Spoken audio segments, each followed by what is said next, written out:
Né, Ale? Boa tarde, querido. Uma alegria ter você aqui com a gente. E, na verdade, existe um certo... eu posso dizer que é um ranking, né, Ale? Isso. No SPC, que muitas vezes te breca de fazer alguma compra se você tiver ali com o nome sujo e se você não tiver a possibilidade de limpá-lo de imediato. O que é esse score que nós vamos falar hoje, que é tão importante para liberar o nome da gente para podermos voltar a comprar? O score, na verdade, é um sistema de pontos, vamos pensar assim, que as operadoras de crédito atribuem a você. Nós temos, no caso hoje, duas grandes empresas que fazem análise de crédito, como é a Boa Vista Serviços e a outra é a Serasa. Tá. As duas fazem... Serasa e SPC é a mesma coisa, né? São empresas separadas, Tá, com o mesmo objetivo, análise de crédito para quem quiser dar crédito. Então, por exemplo, se eu sou um lojista, eu quero dar um crédito para você, eu vou fazer uma análise do seu CPF. Vai consultar o CPF para ver se tem algum problema. Exatamente. E lá vai me aparecer o seu ranqueamento. Como que é dado esse ranqueamento? Ele leva em consideração tudo que você faz na sua vida financeira. Mas isso ao longo de muitos anos ou isso, por exemplo, de quanto tempo para cá? Antigamente era durante sua vida financeira. Hoje existe uma limitação de 5 anos por causa do Código de Defesa do Consumidor. Certo. Então, leva-se em consideração os 5 anos. Só que existe um sistema interno dentro do banco, que cada banco tem o seu sistema de análise de crédito, que fica ranqueado lá dentro. Então, ele cria um sistema de informação que aquilo fica meio que de eterno ali dentro e você nunca vai entender o porquê que você não consegue determinadas coisas. É porque no passado, em algum momento, você fez alguma coisa que desabonasse e isso acaba dando uma desqualificação no seu score, que a gente chama, né? Na sua pontuação. Ou seja, por mais que você já tenha acertado a sua vida financeira, por conta desse problema, isso faz com que você tenha essa dificuldade ao longo da vida. Em alguns bancos. Exatamente. Não é em todo lugar, mas em alguns pode acontecer. Exatamente. Vamos pensar assim, vamos pensar que você está num videogame e você está lá correndo, cada vez que você corre, você ganha 10 pontos, 10 pontos, 10 pontos. De repente, você tinha um obstáculo, você tropeçou, caiu, perdeu 100 pontos. Então, esse tropeço foi aquele momento que você ficou inadimplente, que você não conseguiu honrar suas dívidas porque você ficou desempregado, e você levanta e começa a correr de novo. Então, só que todos esses pontos que você acumulou, você perdeu 100. Aí você volta de novo a somar novamente. Então, tem gente que durante a sua vida nunca cometeu nenhum problema, então o ranking é alto. Então, de repente, nós dois vamos para o banco, temos a mesma renda, temos a mesma atividade e eu consigo uma taxa menor, consigo benefícios, aplicações melhores do que você, por causa do ranqueamento. Existe um risco que o banco leva em consideração. Esse score, ele acaba levando também a questão da sua carteira, o que você representa de risco para aquela instituição ou para o próprio comércio. Hoje você tem muita questão, questão do cartão das lojas de departamento. Que é um perigo para a humanidade, aquilo ali. Com certeza. Aquilo ali é pior do que o cartão de crédito. Porque é um cartão de crédito, na verdade. É um cartão de crédito. Então você precisa tomar cuidado, porque eu sempre falo, a gente já falou aqui sobre dívidas no cartão, a pessoa para ter cartão de crédito, ela tem que ser madura financeiramente, entendeu? Porque se você não for maduro, você entra na tua cabeça aquela história de que você tem dinheiro a mais para gastar. Isso não é verdade. Você vai ter que pagar em algum momento. Então, existem os benefícios que a lei, em outras ocasiões, já falou para a gente, que é de você tem a vida regrada, então você sabe que você vai comprar agora. Se você tiver na data boa, você vai ter quase 50 dias para pagar. Então, isso pode acontecer principalmente quando você vê uma oferta, sei lá, um televisor ou algo para dentro da tua casa mesmo, que não seja uma coisa muito supérflua, mas que você sabe que esse preço é um preço muito mais acessível agora do que o preço normal. Isso é uma coisa. Agora, você gastar aleatoriamente, acontece a mesma coisa com esses cartões, que são os grandes vilões mesmo do nosso nome limpo, exatamente. Né, e aí, cada vez que você deixa de pagar ou paga o mínimo, você diminui seu score. Porque para você ter um score positivo, um score bom, você tem que pagar suas contas em dia, as suas contas têm que estar no seu nome. Mas eles sabem tudo isso da vida da gente? Sabem. Opa, hoje quando quando a gente teve a CPMF, nós tínhamos os cruzamentos de informação pela movimentação do CPMF. Quando caiu a CPMF, caiu o imposto, mas o sistema robô que fazia o cruzamento das informações continua ativo até hoje. Então, já alertando, tá para fechar aí o dia 30 de abril, fecha o imposto de renda. Não se esqueça, porque os cruzamentos vão ser feitos. Com uma eficácia cada vez maior. Daqui a pouco vai chegar um ponto que a própria Receita vai chegar para você, vai te mandar um papelzinho assim, essa é a sua declaração, você fala, não, esse valor e esse aqui não fazem parte, mas o resto é, porque o cruzamento vem.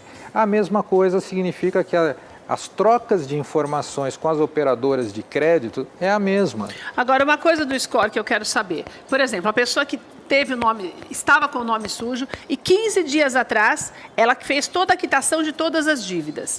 Isso faz com que ela imediatamente já volte a ter uma pontuação adequada ou isso pode fazer com que ela demore mais para comprar alguma coisa, para ter autorização para comprar algo? Lógico que isso é uma pontuação, pois ela zerou uma inadimplência dela. Mas só como que ela vai ganhar pontos? Pagando as suas contas adimplentes nas próximas contas, ou seja, quando vence sua conta de luz, seu cartão, você vai pagando sempre em dia, você começa a ganhar pontuação novamente, diferente daquele que sempre pagou. Então vamos dizer assim, você sempre pagou e eu não.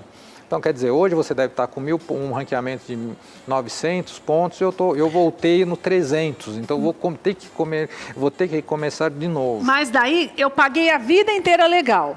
Se eu der uma deslizada, volta a estaca zero. Como você que não pagou a vida inteira e agora está pagando. Cai porque é um motivo para eu ter uma atenção que, diferente de você que sempre pagou, o seu risco é baixo, porque você sempre deu um jeito de você pagar. Então, quer dizer assim, apesar que você também pode ter um tropeço lá na frente, mas a chance estatística disso acontecer é muito baixa. Então, eu ainda fico em vantagem se eu paguei bem a vida inteira. Eu não sou considerado um mau pagador. Não, e esse score que você caiu um pouquinho, lógico que a operadora de crédito ou o próprio lojista, na hora que for determinar o crédito para você, para comprar aquele televisor ou comprar uma roupa, alguma coisa, ele vai levar em consideração que você já teve um problema no passado. Uma coisa que é importante para você manter seu score é você nunca você fugir da dívida. A gente já falou várias vezes disso. Você fala com a empresa, negocie sua dívida e honre sua dívida, porque isso te dá ponto. Quando você foge, não dá atenção, não liga, a pessoa te liga, você não atende e não faz um parcelamento, o que acontece? Você praticamente você ganha pontuação negativa. Então, é importantíssimo que nesse exato momento que você tem uma dívida, você fale com o seu credor, fale com ele, estou com um problema financeiro, vamos parcelar essa dívida. Aí você tenta fazer um acordo dentro do seu orçamento, para evitar que você tenha um ranqueamento negativo. Olha, vamos pensar o seguinte, tem que existir uma maneira de fazer essa situação ficar menos pior. Por exemplo, se eu sou aquela pessoa que tem, vamos falar o nome de loja que tem as lojas mais comuns, que quase todo mundo tem cartão. Se eu tenho cartão da Renner, do Carrefour, do Extra, da C&A, das Casas Bahia, da Pernambucanas e tal. Tenho todos esses cartões. É melhor eu ir eliminando esses cartões? Tudo bem, se eu gosto de pagar no cartão, ficar com o cartão só do banco, que é o mais tradicional, e começar a tirar isso da minha vida para tentar melhorar essa situação? Esse é um dos caminhos ou não é o correto também? É um dos caminhos, porque uma das pontuações é quanto você está tomado de crédito no mercado. Então, se eu tenho esse monte de cartão, eu tenho crédito... Se você está usando, se você tem o crédito e não usa, é um ranqueamento positivo. Se você tem crédito e usa, então ele vai ver que seu grau de endividamento é alto, e isso cai o seu ranqueamento.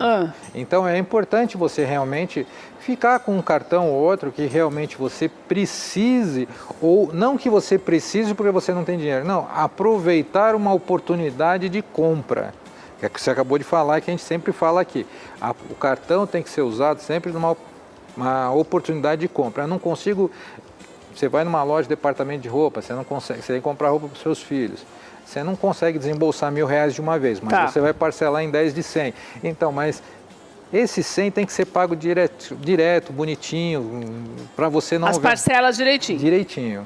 Outra coisa que eu quero saber, essa regra vale para o pouco e para o muito? Por exemplo, uma pessoa que ganha aí R$20.000 por mês, que tem um limite... Porque eles dão R$1.000 de limite até para quem ganha pouco. Então, vamos imaginar que a pessoa que ganha 20 pode ter aí um limite de uns 10 mil, mais ou menos, ou até mais, se bobear até mais, né? Até mais, é. Isso também serve para essas pessoas? Serve. Esse controle é o mesmo? Serve. No pouco e no muito? Serve, porque mesmo grande, mesmo grande, ele se endivida também. Então, existe até dentro do Banco Central, se você for lá no Banco Central, você pede autorização, eles te dão uma senha para você ver o seu grau de endividamento durante a sua vida. Então, tem um programinha lá que o Banco Central tem que disponibiliza para cada um de Pela nós. internet? Eu só não me engano se você tem que fazer o pedido direto no Banco Central. Ah, então eu já consigo checar o lá nível do meu calote. Exatamente. Não, ele vai ver quanto você está endividado, é a leitura que o banco faz. Mas ele não faz a leitura de tanto que eu já, por exemplo, quem não Sim, pagou, quem não paga sim, cartão, sim, quem leva. fica negociando tudo aí Mas a vida inteira. ele leva em consideração que você, se você foi uma pessoa endividada ou não. Vamos dar um exemplo. Suponha que aquela ganhe 20 e eu ganhei 10. Mas só que o grau de endividamento dela é 90%, o meu é 10%. Eu vou ter mais vantagens de crédito e questão de financiamento dentro de carros, equipamentos, roupa, tudo do que você. Porque seu grau, você ganha mais do que eu, mas seu endividamento... Mas gasto mais. Seu endividamento está marcado ali dentro da operadora de crédito que você gasta mais. Outra coisa, é só o Banco Central que pode liberar isso para mim? Ou, por exemplo, se eu começo a fazer os acordos para pagar tudo, lá no SPC mesmo, no Serasa, eu consigo informações? Agora vai ter o ranking que vai ser aberto, que é o cadastro positivo, que foi aprovado recentemente. Nós já tínhamos esse cadastro positivo, mas ninguém usava. Qual que é a ideia do cadastro positivo? É que ele seja uma ferramenta para você que sempre pagou sua conta em dia, você sempre deu um jeito de pagar seu cartão, você sempre fez tudo direitinho, você sempre foi uma pessoa regrada, você pode ter uma vantagem daquele que nunca conseguiu se manter regrado.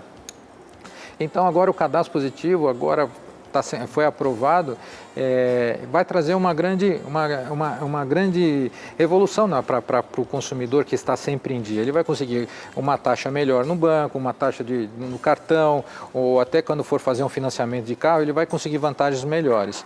Mas, diferente daquele que já teve problema. Exatamente. Antigamente esse ficava restrito para uma operadora como a gente falou, numa Boa Vista, numa Serasa. Hoje o cadastro ele se torna público, né? Você faz o seu cadastro, você vai ter acesso às suas informações.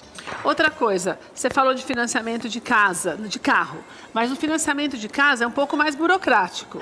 Porque são muitos anos, a maioria das pessoas faz a perder de vista aí 5, 10 anos, né?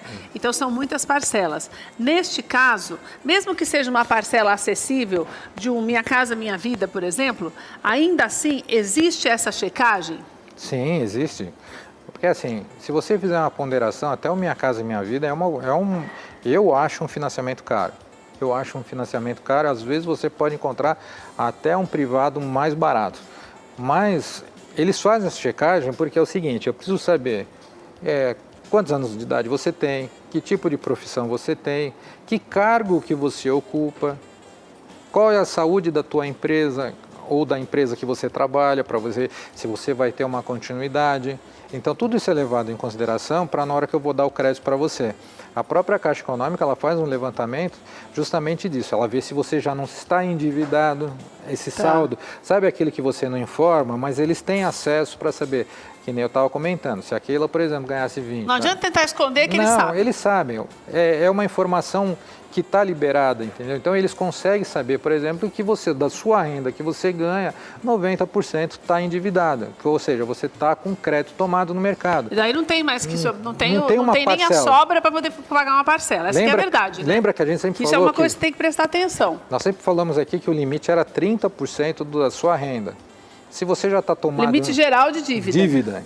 30. Se você já está tomado de 50, 60, obviamente um financiamento... Mais uma parcela você não vai ter como pagar. Não vai dar e eles não vão liberar o crédito para você. Por isso que muitas vezes você se habilita e não consegue, aí você não entende o porquê. Ah, mas eu estou pagando em dia, está tudo certinho, por que eu não consegui? Porque eles analisaram que o grau de endividamento seu é alto e que essa parcela ia complicar mais ainda o seu ordenamento financeiro. Ô, Ale, para a gente encerrar, a pessoa que está desempregada, mas que ainda não está endividada, que está com aquelas coisas normais de cartão, mas que sempre pagou em dia, o desemprego deve fazê-la buscar uma negociação daquilo que ainda tem para cair, para evitar que suje o nome. Sim, ou não adianta? Sempre, sempre. O preventivo sempre é muito melhor. Tá. Por quê? Você vai procurar o seu credor e falar, olha, estou desempregado, não deixei de pagar as minhas parcelas. Isso serve também para operadoras de cartão? Tudo. Você chega e tenta fazer um acordo dizendo assim, olha, se eu continuar pagando, eu não vou conseguir honrar. Tenta fazer um acordo, ou seja, um parcelamento dessa dívida que você tem para o futuro, para evitar. Nunca espere ela vencer, nunca. Porque toda vez que vence, vai o nome para a conta. Você venceu, vocês têm umas multas contratuais, as multas são pesadas, mesmo no cartão, mesmo em faturas, elas têm uma multinha embutida. Lembrando que o STJ e o STF entenderam que a multa de 10% é válida nos contratos. Então, quer dizer, aquela de 2% que a gente achava que era justa pode voltar a ser 10%. E, de repente, você pagou uma parcela mínima que era 10% e veio uma multa de 10%. Praticamente... Exatamente. Então, procure antecipadamente seu credor, tenta fazer um acordo, mesmo desempregado. Antes de estourar. Ou mesmo se você está numa dificuldade financeira, ou alguém perdeu o emprego, ou teve uma perda de renda por algum motivo, ou se endividou porque alguém tem que fazer uma cirurgia ou alguma coisa. Procure seu credor, não deixe de atendê-lo. Olha, eu vou deixar os contatos do Alê. Se você ainda tem alguma dúvida, pode entrar em contato com ele, que ele responde tanto no inbox do Facebook, como também pelo Instagram, pelo site. Você também pode deixar a tua dúvida. O site é doutoralessandroazoni.com. E daí também tem o Facebook, que é Alessandro Azoni, e no Instagram, Ale Azoni. Tem o WhatsApp também, se você quiser ter mais informações, 99622-3023. Acho muito importante que a gente comece a se organizar nesse sentido também. A organização é tudo. A tecnologia está cada vez mais avançada. Quanto mais a gente demora para tomar uma providência, o problema é para a gente mesmo. Porque hoje em dia é muito difícil comprar as coisas à vista. Ainda mais com esse nível de desemprego tão alto, até quando você volta a trabalhar, você precisa de um período para respirar. E também não dá para comprar as coisas. Então, procure, evite mesmo, para não ter problemas no futuro. Né, a prevenção sempre é o melhor caminho. E sempre faça aquilo que você consegue dar o seu passo. Nunca assuma dívidas que você não consiga pagar. Nunca assuma dívidas que você vai pegar, depois eu vejo como eu faço. Depois eu vejo como eu faço. Não dá. Não dá. Não dá. Nós passamos por crise, a gente não sabe como vai ficar. Nós temos uma reforma da Previdência para sair, a gente não sabe como vai ficar a economia ainda. Então, muito critério, gente. Muito critério mesmo. Cuidado. Cuidado. Obrigada, viu, querido? Boa semana para você. Sempre uma alegria quando a Ale está aqui com a gente e nos esclarece demais. Muito obrigada mesmo, querido. viu? Obrigado mesmo.